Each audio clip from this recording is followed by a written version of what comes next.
Hello everyone, my name is John. I am the curator of Raptor Ambassadors here at the Raptor Center, and I'm pleased to announce our newest addition to our Raptor Ambassador collection, which is our first ever Northern Hawk Owl. And she is a female. She's yet to be named, but she was born this year. She is the first ever Northern Hawk Owl that we've ever had a part of our Ambassador collection here at the Raptor Center. We do get Northern Hawk Owls in our clinic every once in a while, but this is the first time we've ever gotten to work with one as a part of our Ambassador team. So we are pleased to welcome her to the Raptor Center.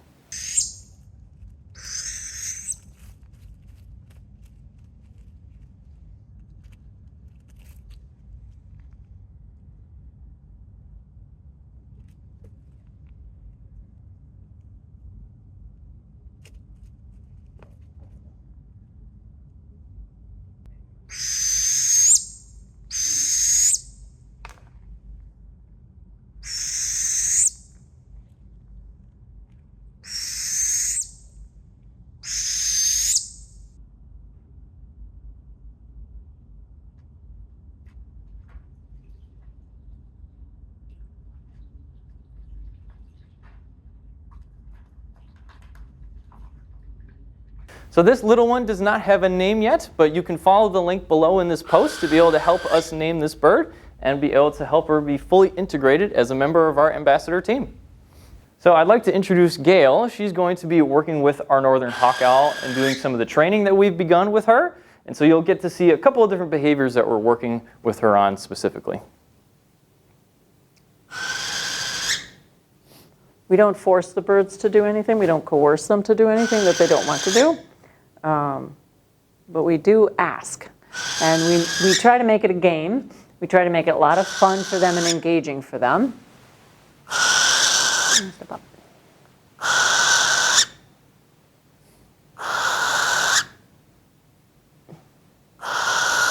So that's another no, which is how we like to have it. I don't want them flying away. I don't want them being scared. I don't want them thinking that they have to do it if they don't want to.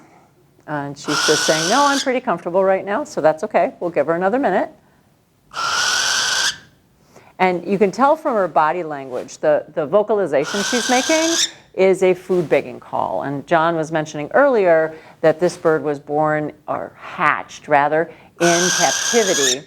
And she was raised by the breeders. And so she associates humans with food, and this is a food begging call. So this is the call that normally she would have made to her parents. But because humans have become her parents, that's why she's making it toward us. The interesting thing too about her plumage is that you can see her lower legs, so right over here. They're still kind of brownish in color, and the very top of her chest area is still a little brown. When we first got her, she was about a month old, and her whole body was that color, was that kind of brownish gray color. And same thing with her wings and her body, everything. And especially her head was fuzzy brown, fuzzy gray. And over the summer, as she has gotten new feathers in, she has become looking very much like an adult. Her beak will get a little bit more yellow than it is right now, but originally it was very gray. So one of the things that we really like to do is give all of our ambassadors a lot of enrichment. And enrichment, sometimes people call them toys or things like that, but we want them to engage with the world in a lot of different ways. And we want to engage their brain. And it also helps them become more resilient and be okay with a lot of new things. We can't prepare them for absolutely everything they're going to encounter in the human world as an ambassador. But toys helps us out. It engages their brain because they can use their feet to foot. And raptors, of course, are all about their feet. As you can see, she's grabbing part of this little Halloween toy, and so she's trying to pick it up. She often uses her feet to engage with this particular toy. One of the other things we do is this bird is flighted. So we want to engage her as much as we can with some flight, because that also is something, of course, that birds do. So one of the things that we're training her to do is if you take a look at these two crates over here, the one on the left, this black crate, she is trained to. She will go in and out anytime we ask her to, but we need her to be pretty versatile. So we are training her to one of our other crates that we use for transporting these birds. So one of the things that we can do is I want to just say, hey, if I stand here and you're here, are you okay with that? And if she is paying attention to my pouch where the food is, but she is okay with that, I can give her a little reinforcer. But I can also, which I haven't done a whole lot yet, you might hear me make a clicking sound with my tongue. And that clicking sound tells her she has done something that is earned her. Sorry, I started you. That has earned her something. So I'm going to move her a little bit closer. Now she knows she's earned something. So I'm trying to connect with her that, oh my gosh, if you are brave and do this, you will earn something here. And we worked on this just a tiny little bit last week, and she's been doing really good with that part. So the other thing that I could do in preparation to just putting her in there, there's a perch inside this crate, but I'm not ready to have her go all the way in yet. I want her very comfortable doing it. There's a couple things that I can do, and one of them is putting a piece of food just down here on the lip. And it's just a piece, not free food, it's just to say, hey, can you do this? She did. She took one piece. She does get a reward afterwards. There we go.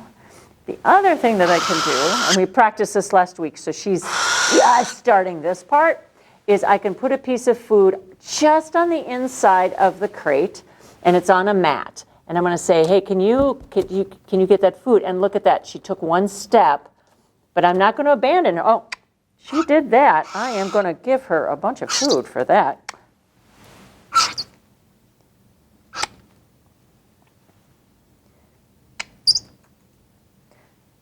She's pretty excited. She's gripping the mat pretty tight. She knows she's getting some reinforcement. She may be a little concerned, and she decided to fly, and that is quite all right. We want her to say when she's comfortable and when she's not comfortable. And I was trying to get a reinforcement to her before she flew. I'm going to make it really easy for her to say yes. I am going to offer her what's called a prompt or a lure. And you've seen me use these a couple times already, although I didn't name them. Can you step up? There we go. So she gets that, but she also gets a reinforcer that tells her that when she did the behavior, she actually got something for it. So I'm going to go back to the crate, but again, I am not going to ask her to do anything remotely close to stepping into that crate. I am just going to ask her if she can just look at it. And I'm going to say, look at that. Isn't that great? And I'm going to stop right there for a moment, give her a chance to process, and then we'll come back to this in just a couple minutes.